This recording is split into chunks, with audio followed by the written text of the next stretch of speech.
Yeah, Film Vault. Welcome everyone to the Film Vault. That's Anderson. I'm Bryan Bishop, your host for today. We already upset. Yeah, I hate the way you sound. You sound like you're on a remote planet, Bryan. I don't dig. This is how I sound. Avery is a wizard. He'll fix this. The people won't even know what you're talking about. Indiana Jones will be discussed today, as will Level 16, an assigned film. And No Hard Feelings will also be off the program. As Anderson says, the program.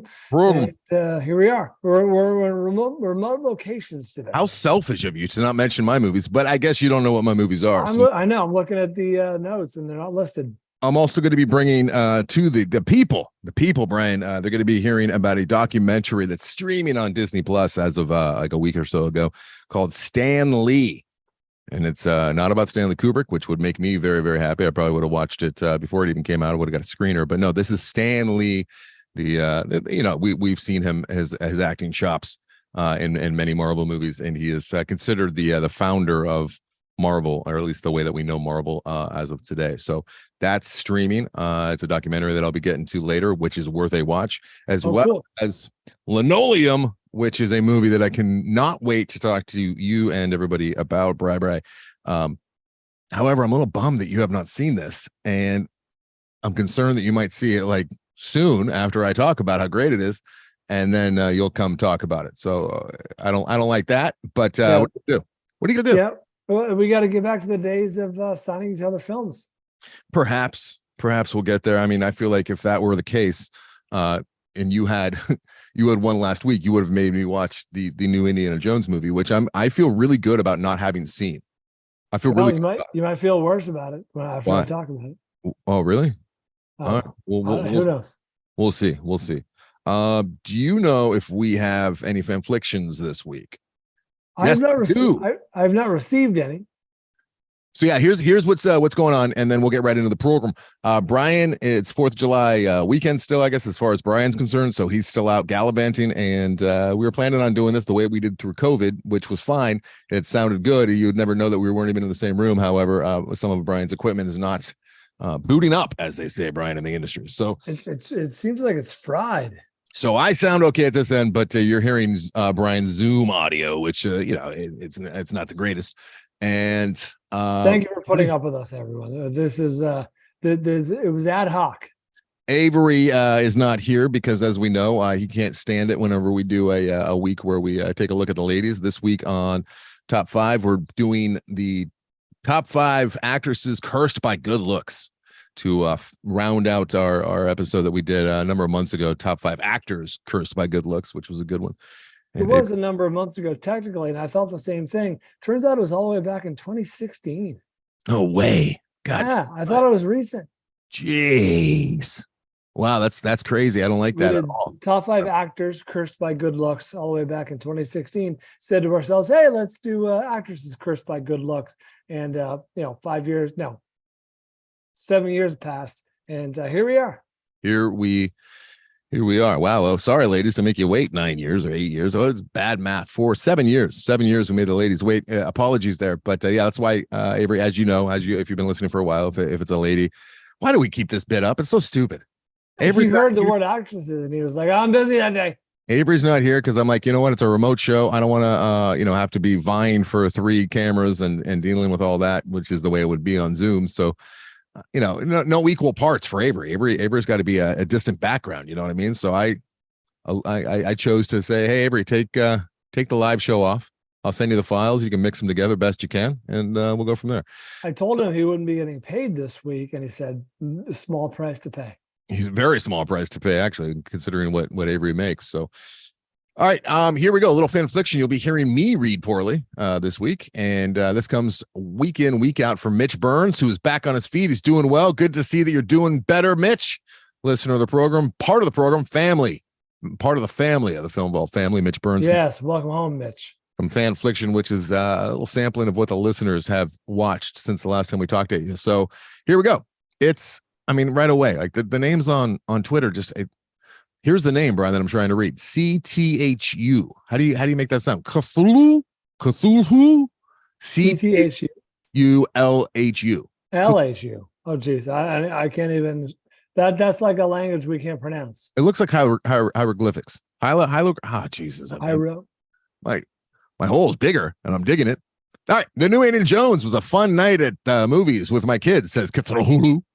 Much better than the previous entry. Quite the hurdle, I know. The ending was awesome, something I feel like a kid with a bunch of different action figures would dream up. It's probably exactly what it was. Benjamin Charbonneau on Twitter. Charbonneau. Indiana Jones, it was maybe okay until those last 20 minutes. Now I'm really curious about those last 20 minutes. Maybe we'll have to do a spoiler and you can tell me, because I plan on never seeing this. Indiana Jones and the Dial of Destiny, film, tomatoes, score. Have any guess, Brian? Yeah, just over 50. So we're at 60% say. 92%. Really? Are giving a thumbs up to the Indiana Jones. Is that good? All right. Justin Wolfing, no hard feelings, was funny in places, but very uneven tone-wise. It was often mean-spirited and felt like it dragged the last third. That's No Hard Feelings, which Brian will be talking about later in this here episode. Nick Duvey on Twitter. Wrath of Becky, decent follow-up to the original. I've heard things about Wrath of Becky. I enjoyed that first Becky quite a bit. That's me talking right there, Brian. I enjoyed the first Becky. Editorializing over this gentleman's fanfiction. Nick Duvey.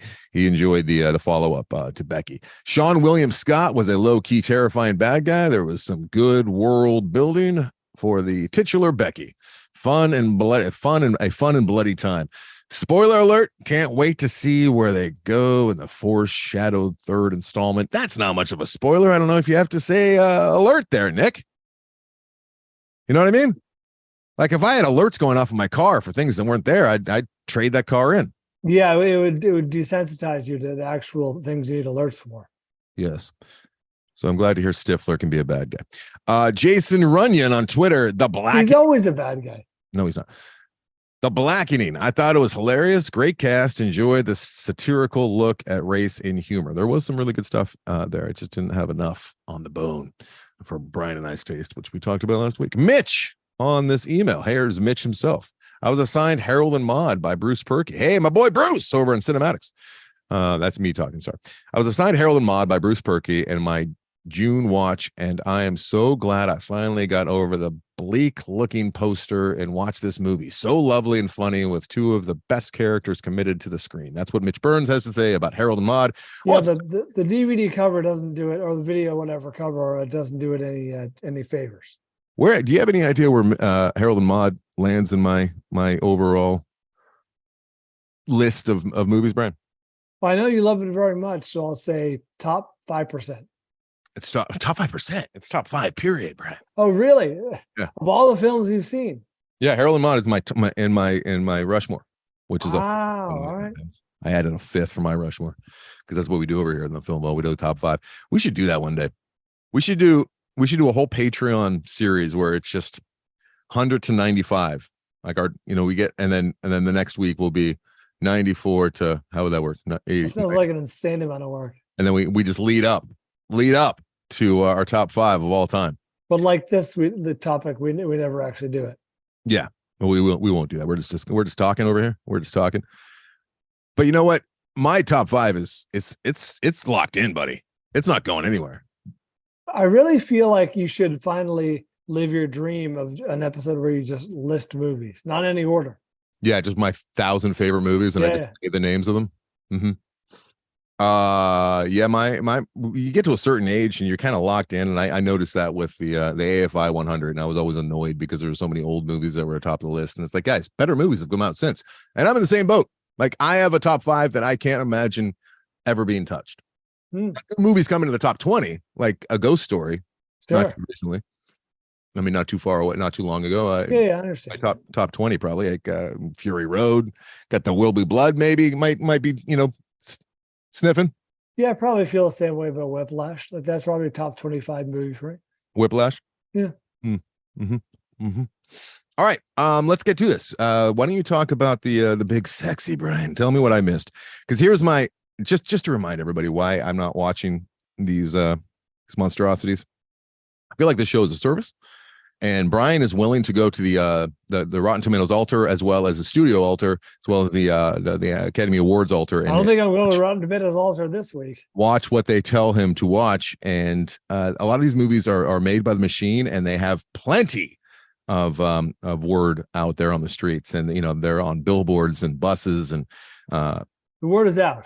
The word is out, and there's a lot of tiny little movies that get completely lost and left to not be seen because people just don't hear about them. So I've made a declaration to only see, it was supposed to be 5, but it's probably going to be 6 movies that are prequels, sequels, or reboots this year.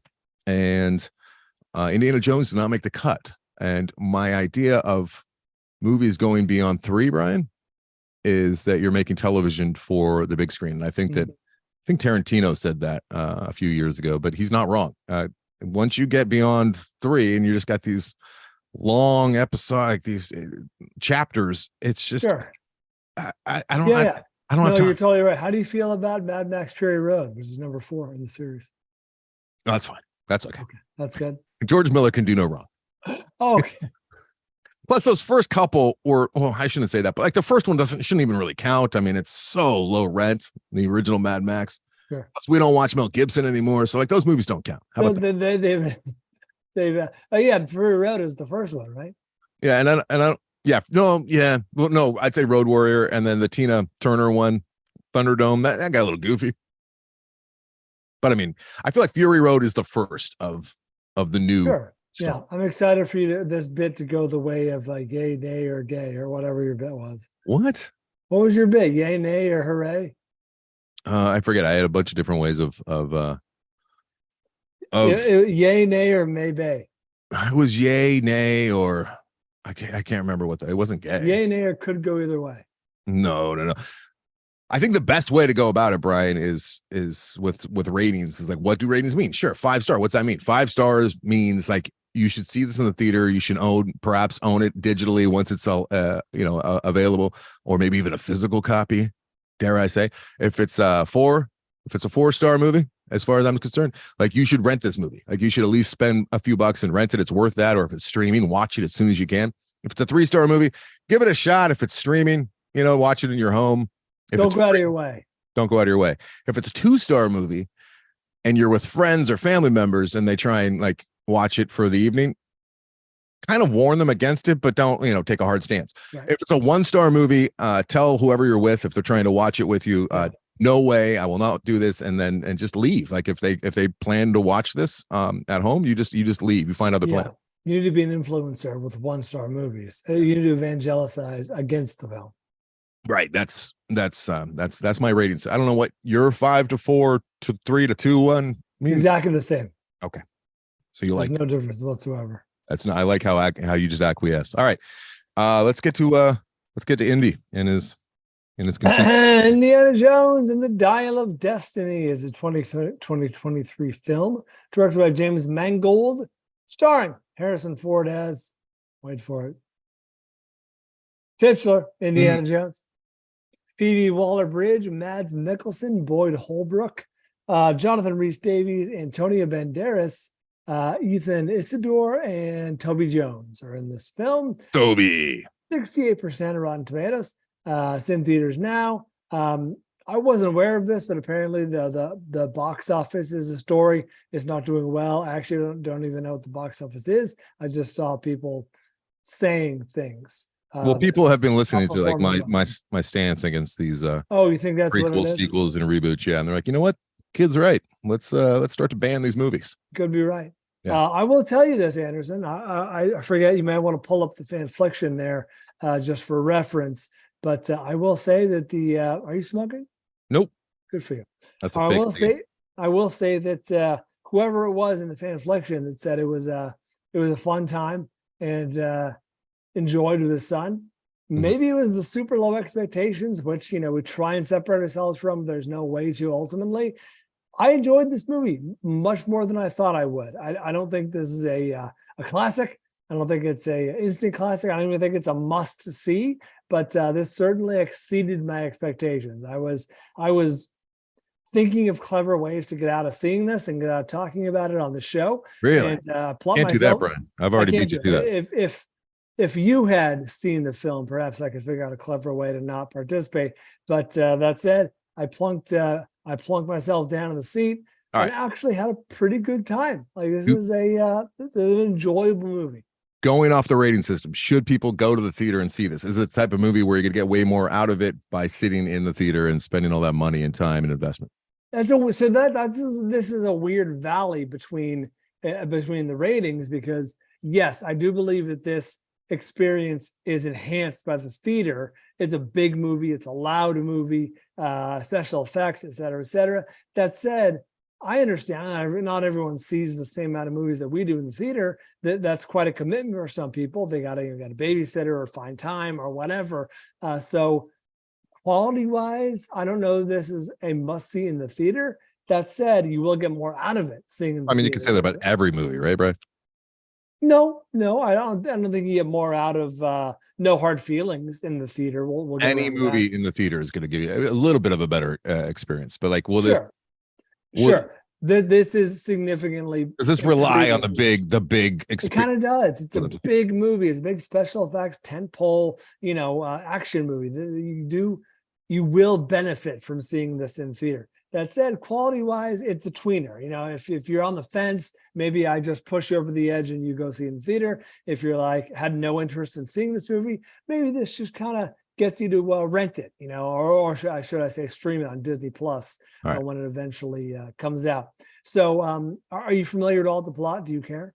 Well, I'm familiar with the TV show that has become Indiana Jones. So I know what his shtick is. I know what he does. I know that he goes on adventures. I know that he's old now. I know that he has like a son or something that's involved. Now, the son that we learned very early in the film, speaking of very early, the first, I think 20 minutes are like backstory. Exposition. And to my eye, the de-aging on Harrison Ford looked great. He looked like circa Temple of Doom era Indiana Jones. Better than the Irishman.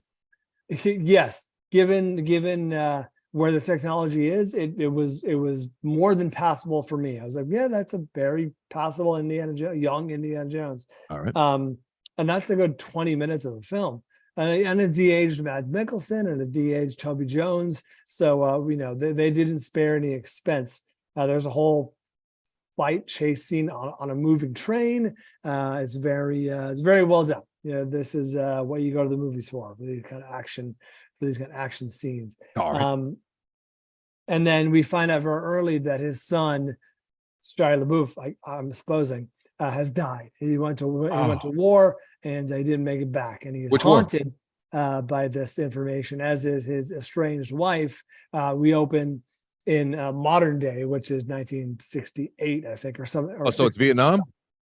It actually, there are Vietnam protests. Because of the childhood one that we all watched, I saw it in the theaters at a too young of an age, and I remember being quite disturbed by melting faces and whatnot. Like that was World War II era. So I mean, it's been long enough now. It's been like 40 years, I guess. Yeah, we fast forwarded, and I think this is on the precipice. Vietnam has started, and I believe that's where his son died. All right. And he is haunted by this, as is his estranged wife. We open on the present day, making air quotes, with old Harrison Ford, old Indiana Jones, being signing separation papers from his wife. So as we go through the story, we find out that the son's death haunts them both and has irreparably changed their lives. Did they have to spend a lot of time on that? Because I feel like that's kind of a given. You lose a kid, you're going to be sad. Yeah, no, they didn't spend a ton of time on it, but it was mentioned a few times. The old rule of screenwriting: you have to establish something 3 times in order to make it. I don't follow rules, Bryan. That's the Mike. Is it McKee? Michael McKee? Who was the guy who did the Robert McKee? Who was the guy who did the? Oh, whatever. I think it's Robert McKee did the famous book on screenwriting, like 40 years ago. Right. Anyway, so the titular Dial of Destiny is turns out to be this device that Archimedes himself in 200 BC in Sicily invented, and it's like a biorhythm wheel. It's a dial that you can. It will supposedly lore tells you that it will unlock portals to travel through time. Oh, now, okay. One of the good things about this movie is that it follows the good Indiana Jones formula, which is everything up to the very end is plausible. You know, it's like it takes place in like a real world, and even though it's fantastical and stretches credulity, it still is plausible. It's still rooted in the real world. By the time they get to the very end, whether it's this movie or The Last Crusade or even Raiders of the Lost Ark, that's where your supernatural, everything comes to pass. And it's like, oh, this thing is real, or oh, this thing is not.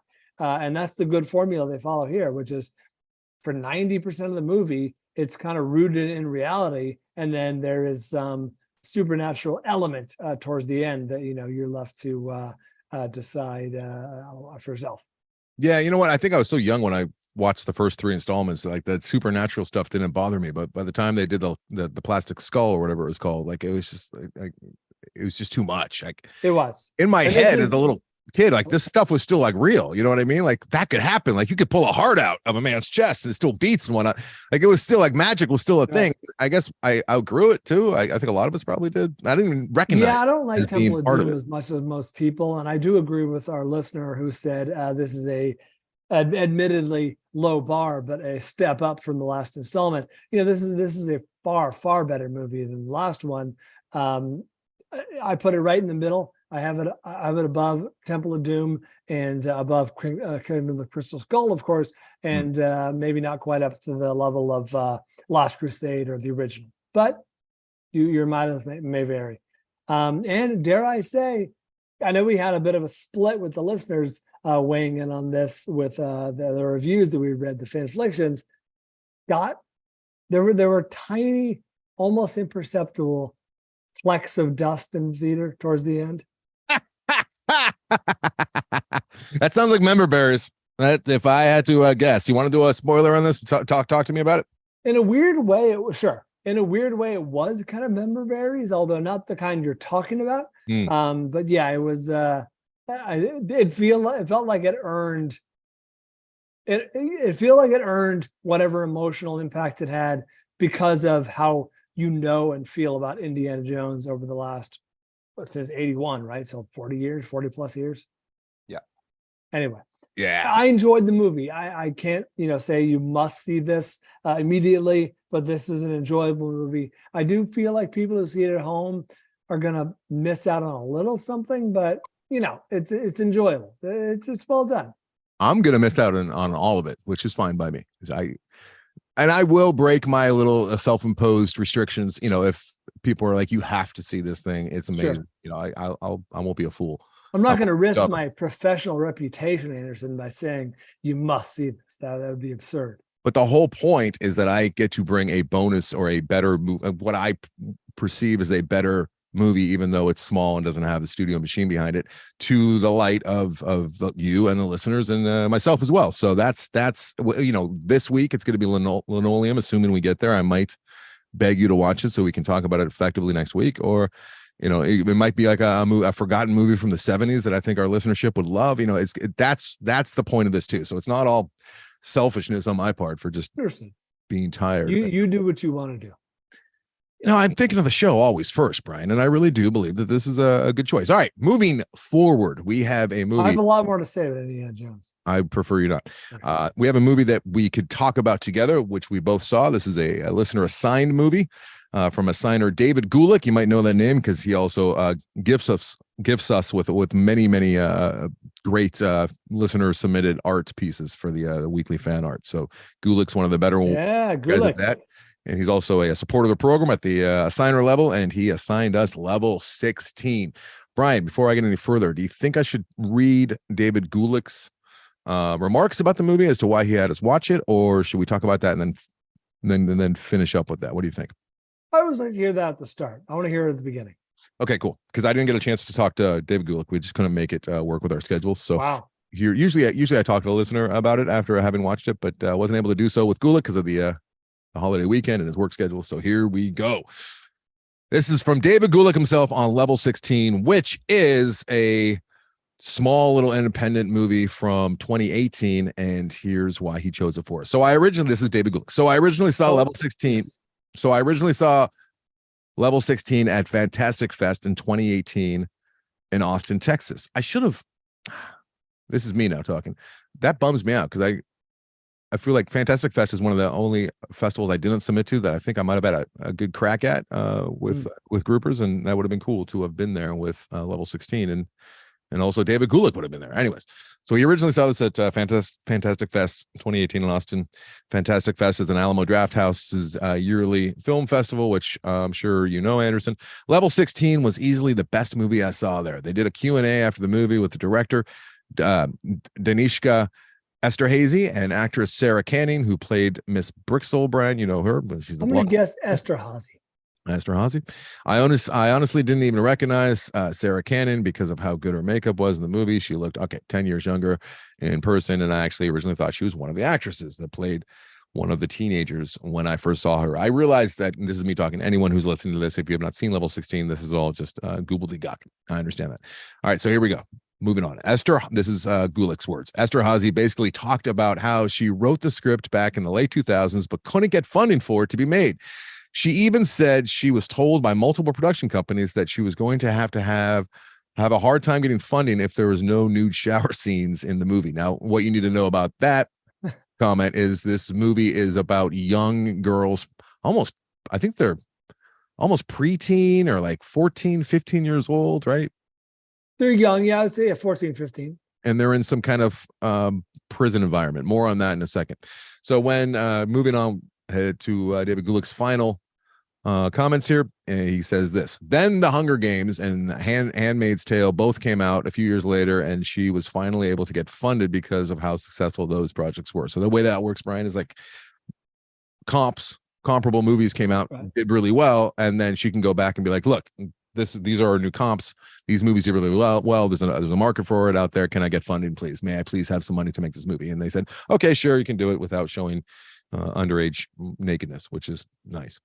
Do you think the levels correspond to their ages? Because 16 would be about right.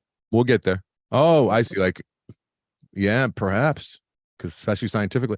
All right. Finally, that's pretty much it. I really liked the movie and feel that it was a pretty good slow burn with some really solid performances. All right, that's Gulick's thoughts on the movie. Now it's time for our thoughts on the movie, Bryan. Level 16 is a 2018 film, as mentioned, by David Gulick, via Anderson, written and directed by Danishka Esterhazy, starring Katie Douglas, Selena Martin, Peter Outerbridge, and Sarah Canning.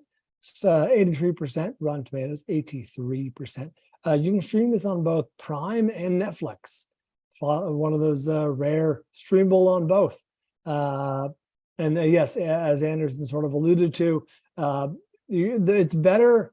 It's going to be a weird fashion because it's better the less you know. But we open up with these young girls. They're very young at this point, probably like 9 or 10 years old, and they are in some kind of orphanage, some kind of school for girls. They're all dressed the same. They're all washing their hands ritualistically, and one of them don't fucking let your minds go there, sickos. But one of them drops the soap. Obviously already has drops the soap, and her friend.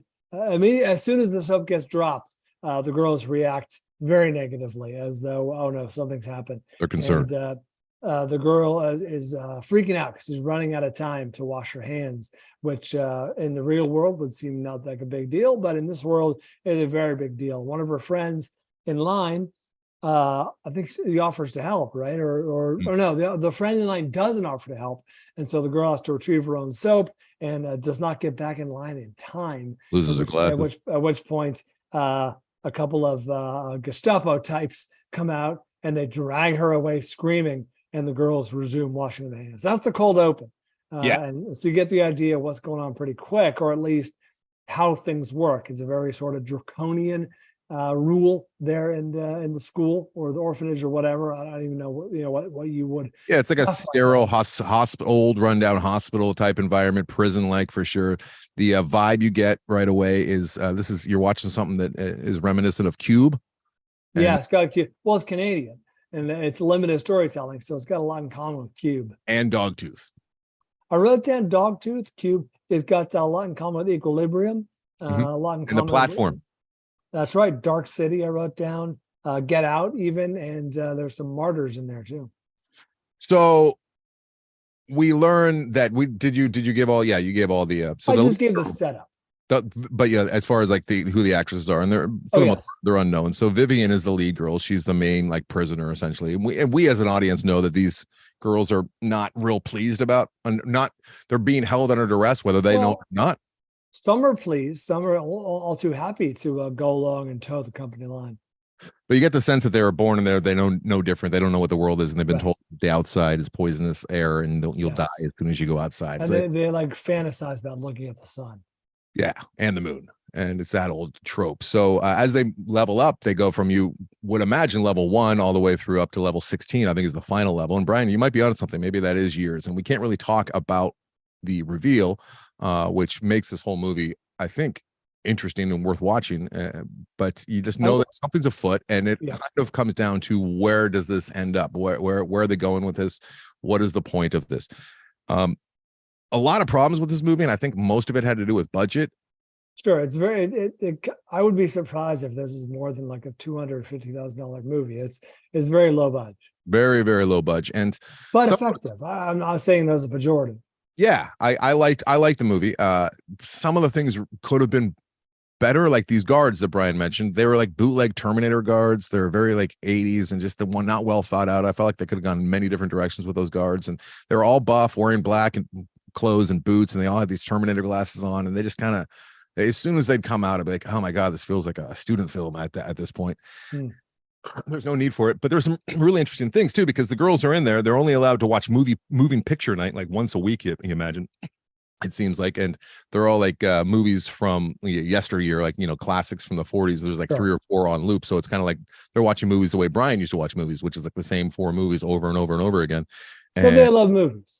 And there's this regiment, and there's a blonde lady that comes in, and she makes sure that they're following the rules. Everything's very, very regimented, and the way that they talk, because they only learn from these old movies, is like you hear like something bad's happening, they're like cripes, which is funny. They could have had more fun, I think, with the old-timey language. That's right. At one point, Ava, who's the lead, she's like, shut your goober, shut your goober, shut your goober. I think it's your gob, gobber. Yeah, something like that. And it wasn't, that was fun. That was Vivian that said that. It's funny because I had the opposite experience. It sounds like, but I enjoyed the journey much more than the destination. Like the reveal you're talking about, I won't say anything about it, except that for me, it was from the beginning, I was like, oh, well, it's probably this. And it ended up being that. So you did figure. No, you didn't. Yeah, it feels like it was all to like a very specific, obvious reveal. I mean, you didn't. Okay, I'll believe that you had some inkling as to what it was, but not the exact thing, I don't think. Pretty close. Yeah, I mean, within. I actually thought it'd be a much whatever. I shouldn't talk about it. I thought it'd be a little more elaborate than what it was, but here we are. If you like these kinds of movies, these like the platform, Cube, Dogtooth, like really like limited locations, small story, everything's kind of cast. What's that? Small cast, yeah, but there were a number of girls, a number of characters, and they all dressed the same. So sure, but I'm saying there were 20 speaking roles. Yeah, maybe. Yeah. I think that a lot of people really appreciate this movie, especially if you're looking for small, independently driven movies. And I like the writing. I think it deserves a better budget, and it could have been a more effective movie. Unfortunately, for me, it was just a little too rough around the edges, especially for today. Like, it's pretty easy to make everything look good. And some shots were great, and then other shots, I felt like I was watching sci-fi. You know what I mean? Yeah, it didn't bother me. Ultimately, I liked this movie. Like maybe like a level, no pun intended, a low cube, but this was a solid thriller, especially considering, I don't know, is it fair to say, considering what they had to work with? Yeah. A lot of it came down to the lead girl, and she was fantastic. I thought she was great. She was really good. And a lot of it came down to the payoff for me. And for me, it was a bit of a reveal. Like I didn't know which direction. I was afraid they were going in one direction, and they went in another direction. I know we're doing a lot of dancing here, but I was concerned that it was going to get not concerned, but I thought it might have even been darker than where it ended up. But it was good. It was good. very worthy of a remake, I should say. Glad I saw it. Yeah, you can see a bigger budget version of this. All right, let's take a quick little break here, Bryan, and we'll be back in a minute.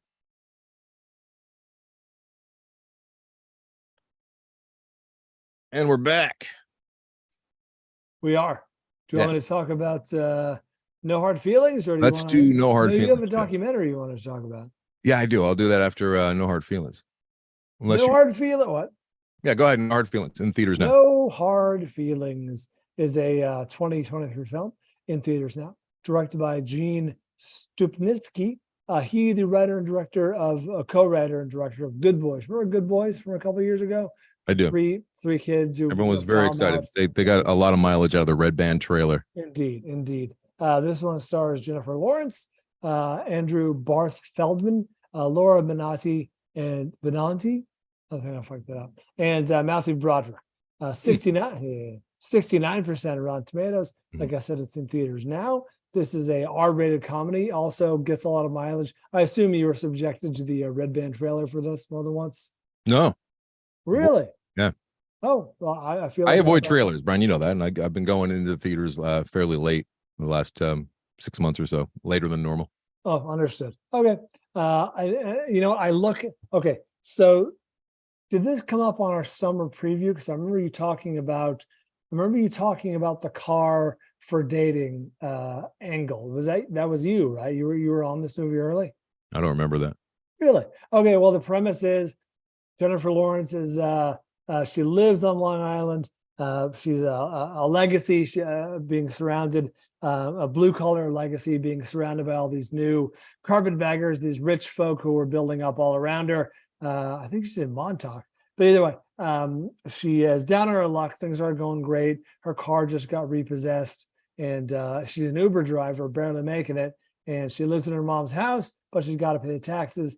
And unfortunately, she got to figure out a way to make money without her car. And so her friend sees an ad in the paper, basically says, or maybe online. Either way, she sees an ad that basically says, date our son and you can have our car.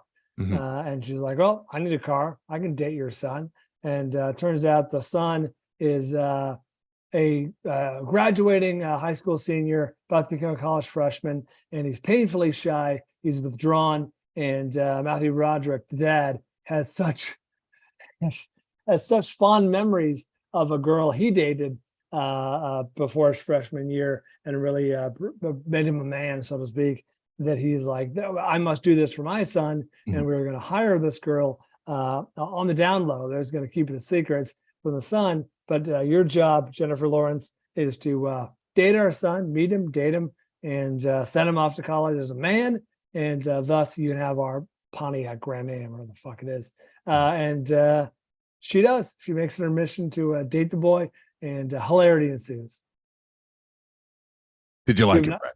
You have not seen the film, so you can't speak to it. No. I was in the theater for this trailer at one point. I do remember it, but yeah, it did not resonate with me to want to. It looked like a goofy rom-com, and it looked like it was all kind of based on that scenario where Alabama met Clarence. That's right. And, she was paid to meet Clarence and True Romance, and it seems like they entire it's kind of like plus, yeah, I would imagine I know exactly where this is going as well as everyone else. So it's all about the writing and the patter and the completely areas. Yeah, where it ends up and where it goes is not much of a surprise. But that said, this is again a movie that exceeded my expectations. I expected kind of dull, predictable, whatever, and it ended up being kind of sweet, very kind of funny. The listener who confessed this earlier in the episode mentioned there were tone issues. I agree. At some points, it's like it's raunchy, but at some points, it's kind of poignant. That's okay. But not. It sounds like I'm complimenting it, but it's which I am. It does work sometimes, but then sometimes it's like jarring. And speaking of jarring, Anderson, you look at this show as what? A service. A service. Yes. As do I. We're here to serve the movie-going public who dares to listen to this show. I will say, if this is something that gets your attention, I should mention. I'm compelled to mention that there is a full frontal nude scene involving starring Jennifer Lawrence, that is jarring. It is jarring for the reasons. Okay, you see it coming a mile away. Like it involves skinny dipping, it involves stolen clothes, and it involves the beach, and it involves settling a score. And at some point, it becomes obvious like they're gonna have to deal with this nude scene in some way, because this situation is coming to a head. And the way they do it is borderline shocking. So if you're interested in seeing a full frontal nude scene, nude fight scene involving Jennifer Lawrence, it's like X-Men. It's like X-Men without special effects. Is it like Eastern Promises? Yeah, that's fair. There's a fight scene. I didn't hear that come, because now I'm kind of curious, and not for like, any kind of lascivious or like, dastardly reasons. It's not like, I need to see Jennifer Lawrence naked. I'm actually one of the probably 3 or 4 of us who never ever looked at her nude photos that leaked. I just feel like it's wrong. I think you and I are in the same boat. You're the third person? Her naked, yeah. Yeah. So I don't know if has she ever been naked. I'm not one of these Mr. I'm thinking, what is it, Red Sparrow or whatever the fuck that movie was? Oh yeah, where she had to like be a sex worker in Russia. I forgot about that movie. Something like that. That movie. Which again, I didn't see. Yeah, I think she was. I think she was put in a lot of compromising positions in that movie. It felt gratuitous and it felt exploitative almost at times. Look at me, but yeah. But now that I hear there's a fight scene, it's kind of I'm kind of curious. So was it done for laughs? It was. It's played for laughs completely. I love her. She's so good. It seems like, and I don't know, but it seems like she really, has a good sense of humor. It doesn't take herself too seriously. And if she's doing something like that in this movie, yeah, it was something. I need to see this movie again, because I don't think I saw everything I was supposed to see. Right. I was so jarred by naked Jennifer Lawrence attacking these people. I didn't know where to look. Would you recommend this movie? It's a fun movie, so I would recommend it. This is a good example of, I would have liked it more if it was a little better. Mm-hmm. That said, this is an above average movie, and it's a solid, when this comes available to stream or rent or whatever, put it on your list, because this is a solid rental or streamable movie for Friday night. I know that I imagine a lot of listeners are in the same boat as you, and to a lesser extent me, which is, it's hard to find a movie to watch with the wife. And this probably checks a lot of boxes. So yeah. You will not waste your time. It'll be enjoyable. This is a solid weekend streamer with the significant other. We'll keep an eye out for that, because maybe I can. She loves Jennifer Lawrence. So well, you're in luck. And I promise you this, so I won't flick fest it other than just like a brief mention, like I saw, and you were right. What if it ends up making your end of the year top 5? I mean, is that a possibility, Brian? It's probably not going to make mine. But it could make mine. You're a different person. What? You're a different person than me. Yeah, but you know me, Brian. 20 years we've been doing this. If I had to bet, I would say no. You are a very smart gambler, Brian. Play the odds. It should be pointed out that the director's first film, his directorial debut, was Good Boys, and which I found, very middling. I found it like to be like a 3-star movie. I had big hopes though, and I fell for the trailer on that one. I think a lot of people did, so that's on me. I wonder if No Hard Feelings is a little more entertaining. I got real concerns about Strays. I think the Strays is going to be a one-trick pony, and it's got a Sausage Party vibe. Definitely does. Which is you get the idea right away with the trailer. Talking about the talking dog movie, and it's a lot of like, can you believe that cute little dog said that? Can you believe it? It's so crazy. Oh my God, this movie's going to be raunchy and crazy. That said, I'm excited to see it. I will not be seeing that. Banned, Brian. Banning Strays. You heard it now. You heard it here. All right. Moving on to a movie that I think people should see, and seems like no one's really watching this movie, and that's sad. It's upsetting, because everyone loves their Marvel movies, right? And there's a man that's responsible for pretty much every character you see on there, at least for what they've become and what they are now. So there's it's almost like an obligation. Like if you're a fan of these Marvel movies, or at least you say you're a fan of these Marvel movies, you should know more about the man himself. So I saw this was streaming on the old Disney Plus over there, And I sat down and I watched it with my 6-year-old, and he was kind of tuning in and out because it's not made for a 6-year-old. Whereas if it was a Marvel movie, he would have been watching for sure all the way through, probably because he knows that he's not quite allowed to watch PG-13 movies yet. So Stan Lee directed, that's the name of the movie, Stan Lee, and it is directed. Hold on. Oh, Christ. David Gelb. Thank you. I don't know what the hell's going on. Sorry, I'm looking at his credits right now. David Gelb. He directed a documentary that I liked quite a bit a few years ago called Euro Dreams of Sushi. Jeez, that was over 12 years. That was 12 years now. Oh my God, I remember talking about that one like it was a couple years ago. Euro Dreams of Sushi was a fantastic examination of a world-renowned sushi chef who has that little tiny sushi hole in the wall down in a Subway in Japan, and it had like 2 Michelin stars. They've been since revoked because you cannot get a reservation there. So that's their whole point. The Michelin star system is all about, telling travelers where to go. Sure. It's a travel guide ultimately. It's like 18 months to 2 years. You got to wait to get in to have some Euro sushi over there in Japan. So they revoked. But I mean, it was a fantastic, amazing, beautifully shot documentary. This has a different vibe, but I really enjoyed Stan Lee. It's quite simply named Stan Lee. So Stan Lee, everyone who's listening, they know who he is. And this documentary goes back to the beginning where he was like fresh-faced kid, still in high school, looking to get work in publishing and cartooning and drawing. And he's kind of directionless, but he was always a hard worker and motivated. And it wasn't like he had this vision of like, I'm going to be a creator of superheroes. It was never that. It was just like, I need to keep food on the table. I need to have, some money in my pocket. And he fell in, and they tell the whole story, and it's fascinating. And they tell the story of how he brings in over the years, how other people come in to work with him, names that we all are familiar with from those of us who have been watching these movies for quite some time. And let me give you some of the names because I'm not a giant Marvel fan, as many of you know. So where the hell? I'm not even giving them credit. Iron Man. No, I'm talking about the other. The guy that co-created Spider-Man. So the way that this movie unfolds is Sam Raimi. Art. It's not Sam Raimi, Bryan.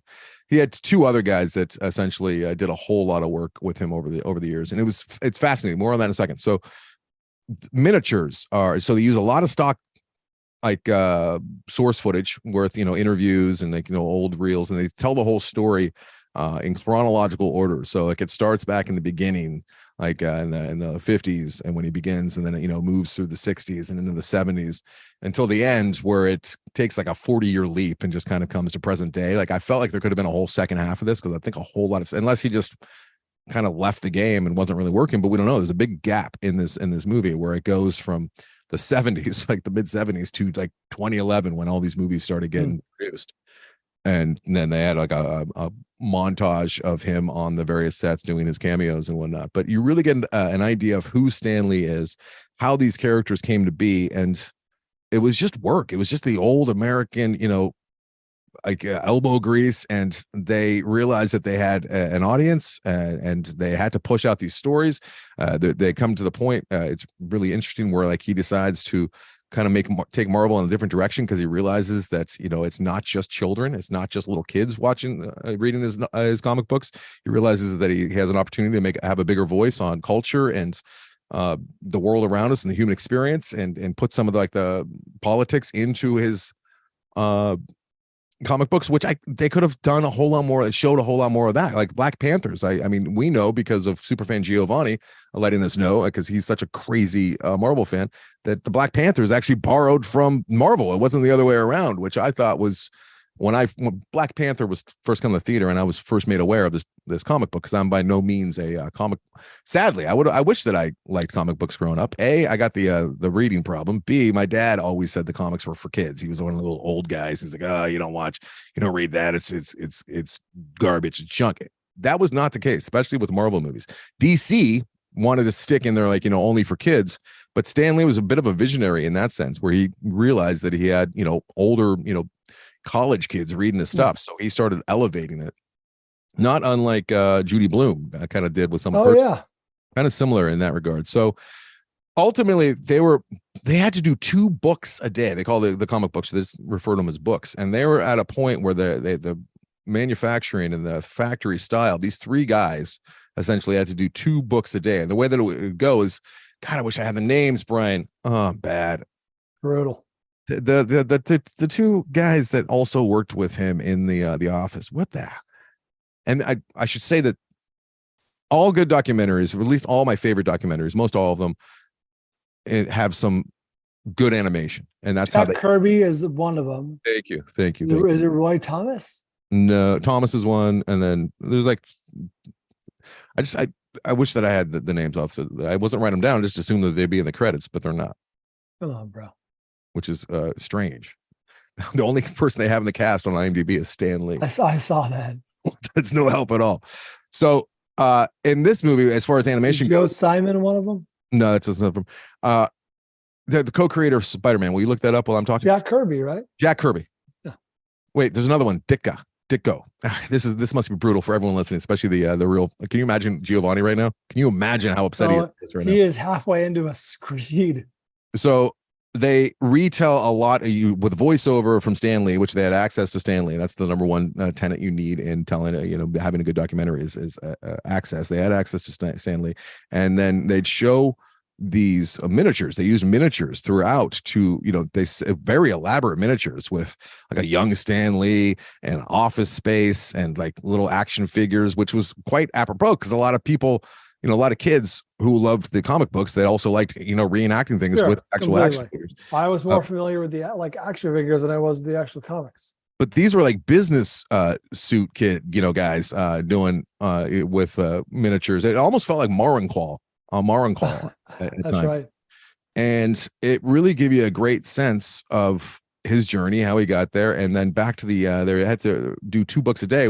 He would send the one guy home he gave him Stanley would give him an idea of the story, and the guy would go home and illustrate it, Brian, with no dialogue.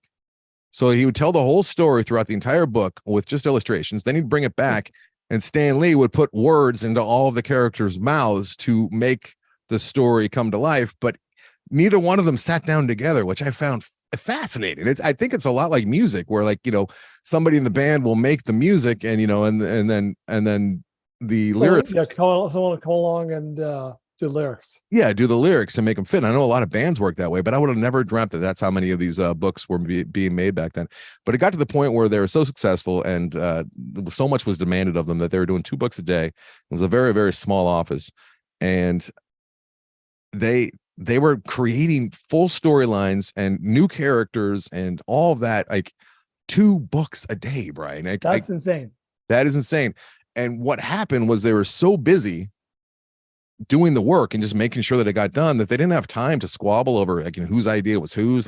You get the sense that a lot of it they couldn't even remember, and there was never any ego, it seemed like, at the time. However, years later, there was ego. There were interviews where Stan Lee is talking to some of the other creators, and they're kind of saying, Stan, that's not your character, that's my character. I'm the one who brought it to life because I'm the one who did the visuals. Stan Lee always seemed like a very affable, good guy. It's a bit of a puff piece in that sense. Like, he doesn't come off as, and maybe he was just that great, I don't know, but there wasn't any dark side to Stan Lee, at least in this documentary. I didn't need like a dark side, like he was touching kids or something, but some kind of he was kind of hard to work with, or there was some dispute over the rights to this character or whatever. There is a little bit of that, but it doesn't go anywhere because Stan Lee also, he's one of these guys, which I can totally relate to, which he hates business. He hated business. They made him a publisher at one point towards the end, and he just hated it. Like he wanted to be the editor. He wanted to be in there actually telling stories and stuff because he just couldn't help himself. He loved it by the time he got there. And he never copywrote any of his characters. They were just, owned outright by Marvel. So he essentially was hired with a 2-year contract towards the end.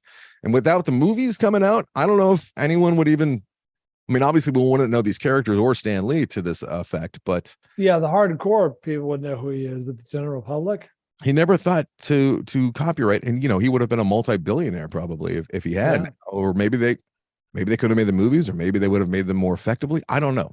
I don't know with rights, but it was funny to hear him say that he just didn't have time or care about business. So ultimately, it's a really, really interesting inside the room look at Stan Lee's life for the most part until that 40-year jump. And yeah, He's I like recommend. Jesus. What's that? He's like Jesus Christ. I don't know how. Oh, because of the 40 years, Yeah. because there's like no talk in the Bible about Jesus before. Yeah, He's exactly. baby, and then he's 33, right? Yep. But yeah, I'm surprised that this is getting such little fanfare. Like on IMDb, it's only, it's not super old. It's, it's still a new movie, but you'd think, a Marvel movie comes out and it has, I don't know, 100,000 IMDb ratings like night of. And this has 1,000+ ratings right now. Like no one's. And it's on Disney Plus, like you said. Yeah, it's streaming on Disney Plus. Now, this could be because there's nothing new there for the ardent fan who knows every single thing they need to know about Stan Lee already. That said, I think it still brings a lot of visuals to life for those people who might feel like they know everything there is to know about Stan Lee. I kept waiting for like the ego to come out and really be exposed, because it seemed like he was at one point just traveling the country and talking to people, and every TV interview he'd say yes to. He claimed that it was just for marketing Marvel, which very well maybe it may have been the case. I don't know, but I would have liked to have seen just like something from his wife, like maybe he got Company man. I work too much. It's a little bit too much puff for me. That said, I really like this documentary, and if you're a fan of Marvel and you're not watching this and you don't know everything about Stan Lee already, I don't know what your problem is. I was gonna say, what are you waiting for? What is your problem? So that is Stan Lee, Bri. All right, that was a solid remote episode, I would say. Yeah, well, here's the thing. Linoleum is a very, very good movie. I have not watched it yet. It just became available on Hulu like a couple days ago, I think. It's starring Jim Gaffigan, and it's worthy of watching by everyone who's hearing this. It's very, very well directed. It's very, very sweet. It's poignant. It's a beautiful movie in many ways. It's thought-provoking. It's a period piece. It takes place in 1980. I highly recommend this movie, and I want to talk about it a little more effectively, though, with you next week. So would you, I don't know what's on your plate. It's a short week, Bryan. We only have 6 days before we record next. Are you capable of watching this movie just for me and for the good of the show? Or are you no one knows the answer to that, but I'll do my best. I want to see it a little. Was this a stream? It's on theaters, isn't it? It's on Hulu. So it was, for rent just as recently as like last week, and it's now available on Hulu. So that's the only reason why I'm doing it. I'd cram it in right now, but now that we're so late into the episode, I think what I would like to do is just alert everyone. I'm going to be talking about this movie next week. If you would like to listen along and know what I'm talking about and not be in the dark, add it to your watch list. Linoleum. All right. Hulu. And do you have a listener assignment for next week? We do indeed, Bryan. We do indeed. Josh Butler has assigned us Head Count. We will be watching Head Count next week for Josh Butler, and then the third is a dealer's choice. So Linoleum, Head Count, from me at least, and then I will almost certainly be seeing Joyride. So maybe we talk about that together. Not a prequel, not a sequel, not a remake. I'll tell you what. I'll see Joyride if you see Linoleum. You want to trade? Oh, that's the deal. All right, let's do it. All right, cool. Thanks. So that's Fanflickssions. That's what we'll be talking about next week. Joyride, Linoleum, and Head Count. Avery, play the music. Thanks, ManX, for being our feature artist this week. Check them out at andersonandbryan.com. David Gulick is our assigner. Thank you for level 16. Appreciate you. Twitter, Facebook, The Film Vault, The Film Vault Podcast on YouTube, Anderson and Bryan on Instagram, Anderson and Bryan on TikTok, andersonandbryan.com is the website. Thanks, Gio. Thanks, Mitch Burns. Good to have you back, buddy. Mike Cole and Eric Kath. Appreciate all you guys. Anderson, I got to run and go pee. So until next time. We do it for Van Gogh.